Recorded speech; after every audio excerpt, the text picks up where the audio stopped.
प्रथम तिमोथी अध्याय 2।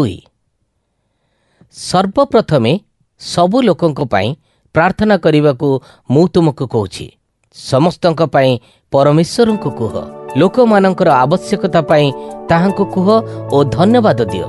तुम्भे राजा ओ अधिकारी मानक लगी प्रार्थना करबा उचित। तेबे आम्भे एक शांतिपूर्ण स्थिर जीवन परमेश्वर पाई सम्मान और भक्ति भरा जीवन बीतई पारिबा। एहा उत्तम और एहा आम्भर त्राणकर्ता परमेश्वर को संतुष्ट करे।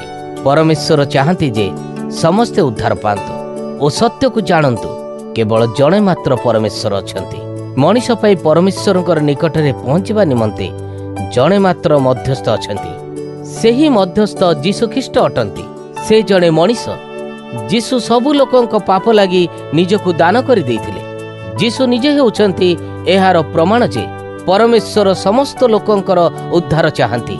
से ठीक समय रे आसीथिले। सेथिपाई सुसमाचार कहिया पाई मु मनोनीत होइथिली। मु प्रेरित रूपे मध्य सेथिपाई मनोनीत होइथिली। मु मिछ कहू नाही, मु सत्य कहूची। मु अणजिहुदी मानकर शिक्षक हेबा पाई मनोनीत होइथिली।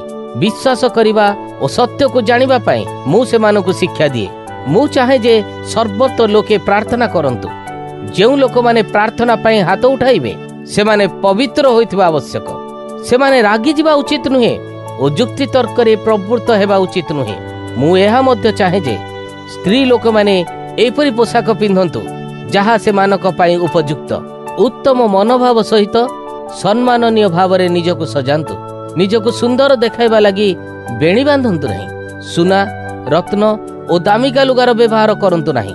भल काम करिबा द्वारा निजको सुंदर भावे सुशोभित करंतु। परमेश्वर उपासना करुछु बोली कहूथिबा स्त्री लोके निजको एही रूप रे सुंदर भावे सजाइबा आवश्यक। जणे स्त्री लोक नीरव भाव रे सुनी शिक्षा ग्रहण करू और ताहार बाध्य हो। जणे स्त्री जणे पुरुष को उपदेश देबा पाई मु अनुमति दिए नाही। जणे स्त्री जणे पुरुष उपरे कर्तृत्व करू एहा मु अनुमति दिए नाही। जणे स्त्री लोक नीरव होई रहिबा दरकार। कारण आदम प्रथमे सृष्टि हेले, हवा परे सृष्टि हेले। आहुरी शैतान प्रथमे आदम को प्रतारणा करि नथिला, हवा प्रतारित होइथिला एवं से जणे पापिनी होइथिला। किंतु स्त्री माने संतान प्रसव करिबा द्वारा परित्राण पाइबे।